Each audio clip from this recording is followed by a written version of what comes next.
rahina semu bangwang haruna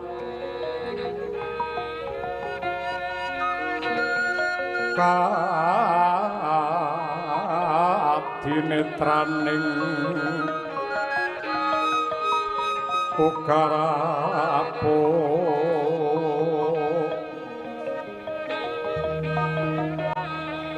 sabdaning kukila ring kanikara sakatar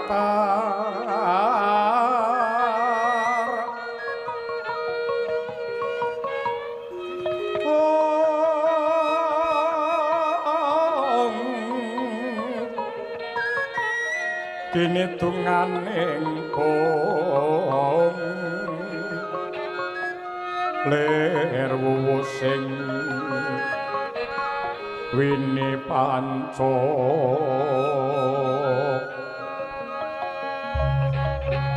lawan pepetoke ngayam wono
kadangipun Kakang Wong Sigit Basukarna apa to sebabe sakjroning Bratayuda iki sakjroning Bratayuda ingkang bakal kawiwitan iki pun Kakang nemoni kelawan Siadi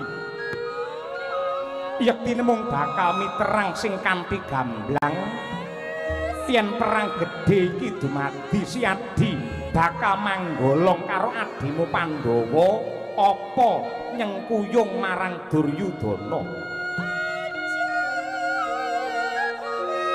Aduh. Koko Prabu Sri Bathara Kresna jimat sesembahan kula. Mestinipun paduka mboten kekilapan kaliyan adegipun Basukarna. Sampun cetha pratela gandeng wiwit jabang bayi ngantos dewasa kula mapan wonten ing Ngastina, kula ageng mapan wonten ing Ngastina. Sampun satrepipun bilih Karna badhe manunggal kaliyan barisan Kurawa Koko Prabu. Yayi. Siadimono jiwa satriya sejati. Siadimono jiwa satriya sejati sing mestine bisa milah lan milih antarane kautaman lan kanistan.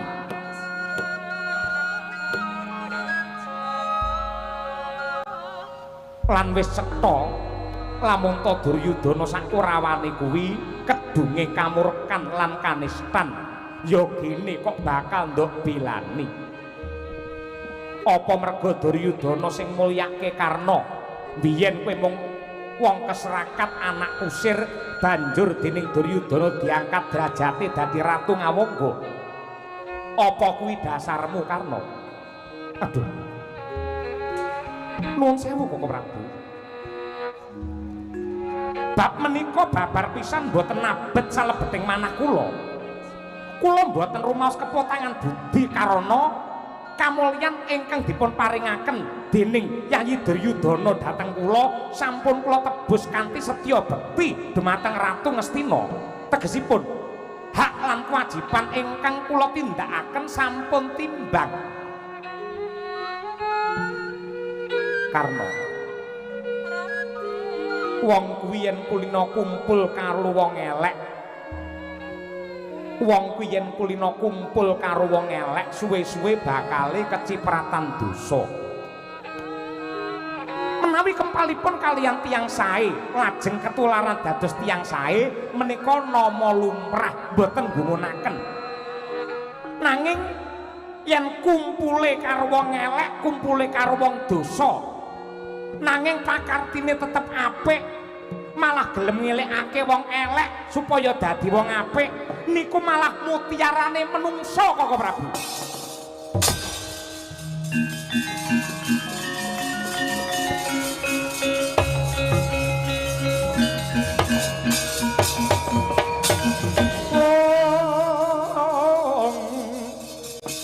Tatkala Narapa Kresna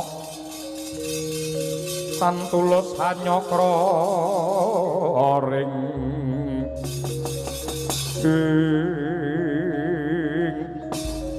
Karna, nanging si Adi kudu eling lamun ta Karna madheg senopati ing Bratayuda mungsuhmu mesti adimu dhewe ya kuwi Arjuna utawa Janaka. Mendah kaya apa remuke penggalihe Ibu Kunti yen ngerti anak-anake padha peperangan. Koko Prabu, Dewi Kunti menika mboten ibu limrah nanging mustikanipun para ibu. Tartamtu penggalihipun marem mirsani putra-putranipun ingkang sami netepi jiwa satriya. Yen ngono si Adi tega mentala mateni karo adimu Janaka. Perang menika dereng kelampahan kenging menapa kok paduka mesthekaken dumateng lelampahan mekaten. Lho, lumahing jagat kureping langit. Tak kira ora ana satriya sing sembada mungkuli karo kadigdayanmu.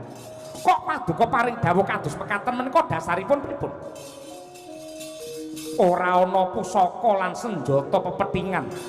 Yen perlu pusaka kayangan ingkang bisa mbucikake kulitmu.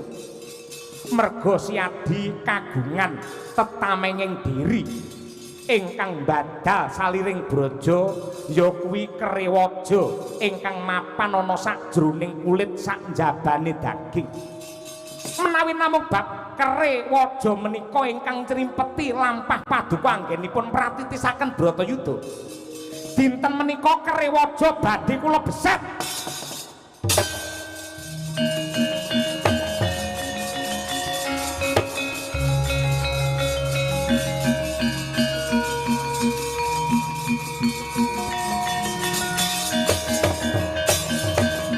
Turun Dewangkara kingkin lir manguswa kang layon denyo ilang memanise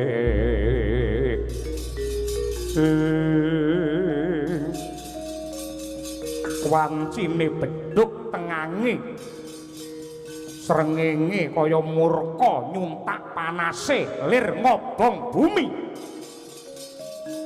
Sang Hyang Surya kaprawasa kingkin mulat ingkang putra Basukarna ingkang miwiti blerek dadane mawi landheping keris.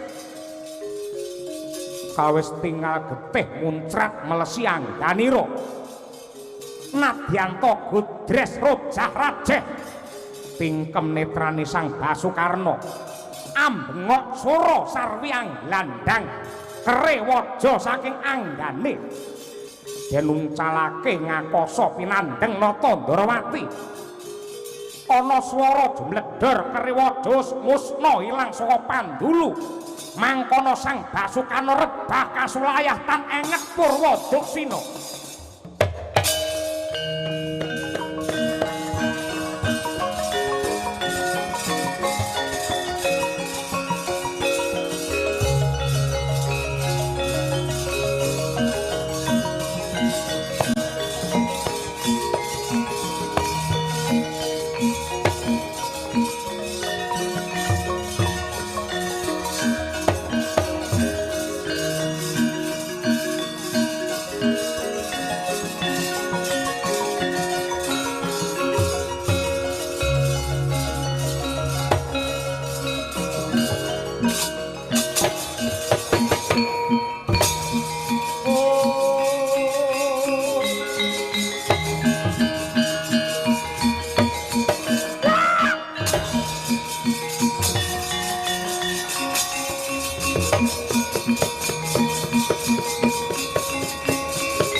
paduka lak sampun marem. Kula mboten duwe napa-napa sampeyan seneng. Oh.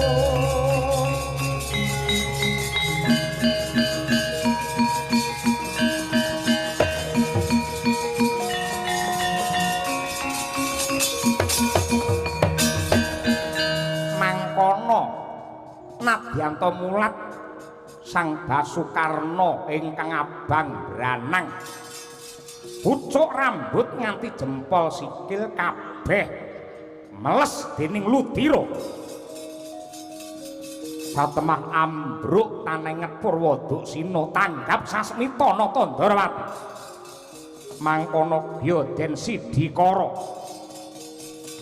pinandheng wani satemah Palaya Jati Jati temah mulya.